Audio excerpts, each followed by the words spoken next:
Peace TV presents. আমি ওয়াহিদা খান, আমি এখন বিএড করছি, পাশাপাশি এমএও পড়ছি। আমার প্রশ্নটা হলো, আমরা মুসলমানরা কেন আরবি ভাষায় সালাহ আদায় করি যখন আমরা ভাষাটাই বুঝতে পারি না? আমরা যখন সালাহ আদায় করি তখন কি স্থানীয় ভাষা ব্যবহার করা যাবে?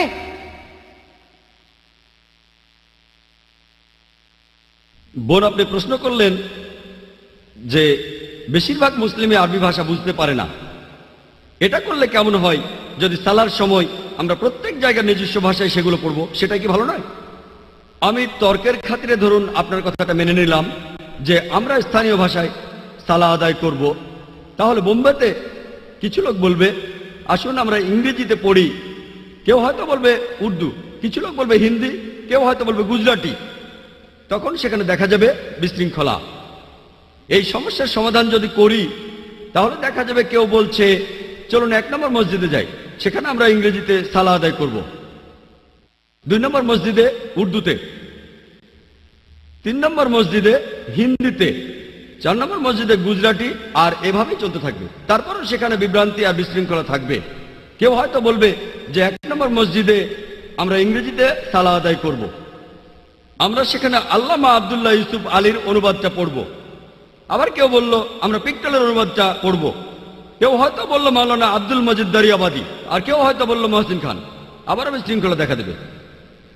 যদি এটাও মেনে নেই যে ঠিক আছে আমরা একটা অনুবাদ পড়ব, তবুও সেই অনুবাদটা হলো মানুষের হাতের লেখা অনুবাদ। এটা আল্লাহ সুবহানাহু ওয়া তাআলার কথা অথবা নবীজির কথাকে প্রতিস্থাপন করতে পারে না। আর এই অনুবাদে অনেক ভুল থাকতে পারে। আর যদি ভুল থাকে তখন বলা হবে আল্লাহ সুবহানাহু ওয়া তাআলা ভুল করেছেন।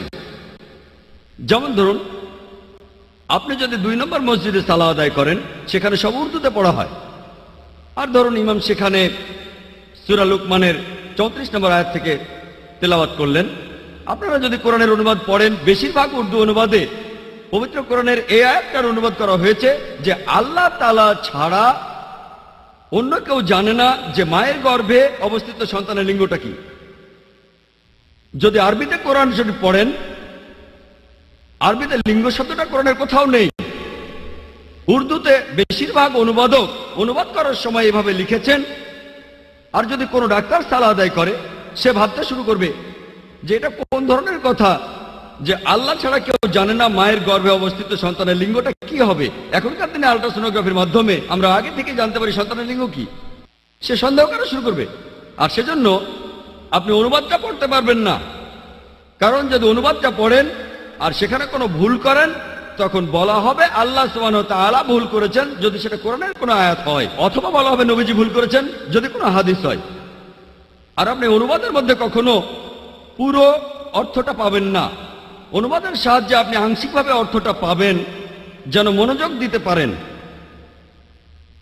যেমন ধরুন আমি প্রায় বিভিন্ন দেশে যাই।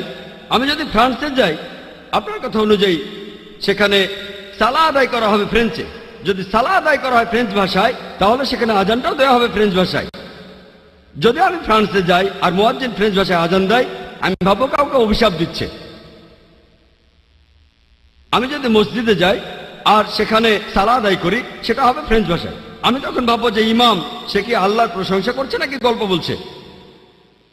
তাহলে সালাহ যদি আরবিতে হয়, আর আমি যদি হই একজন ইন্ডিয়ান যে ফ্রেঞ্চ ভাষা বা জার্মান ভাষা জানে না, যদি আমি কখনো জার্মানিতে যাই অথবা ফ্রান্সে অথবা স্পেনে অথবা পৃথিবীর যে কোনো দেশে আমি যদি সালাহ আদায় করি, আমি জানবো না যে সেখানে কি পড়ানো হচ্ছে, আমি তার অর্থটাও বুঝবো না।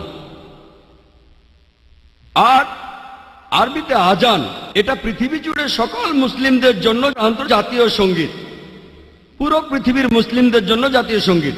সে যে কোনো জায়গায় থাকতে পারে, সেই পৃথিবীর যে কোনো জায়গায় থাকতে পারে, সে অবশ্যই এই আজানের অর্থটা বুঝতে পারবে। এটা আমাদের আন্তর্জাতিক সঙ্গীত। সেজন্য বোন, সবচেয়ে ভালো উপদেশটা হলো যে মুসলিমদের পবিত্র কোরআনের ভাষাটা আমাদের শিখতে হবে। যদি আমরা কোরআনের আরবিটা নাও বুঝি, তাহলে অন্ততপক্ষে অর্থটা বুঝতে হবে। যে ভাষাটা আপনি সবচেয়ে ভালো বোঝেন, সেই ভাষায় পবিত্র কোরআনের অনুবাদটা পড়ুন, আর তাহলে আপনি সালাহ আদায়ের উপকারিতাগুলো পাবেন। আশা করি উত্তরটা পেয়েছেন। Peace TV presents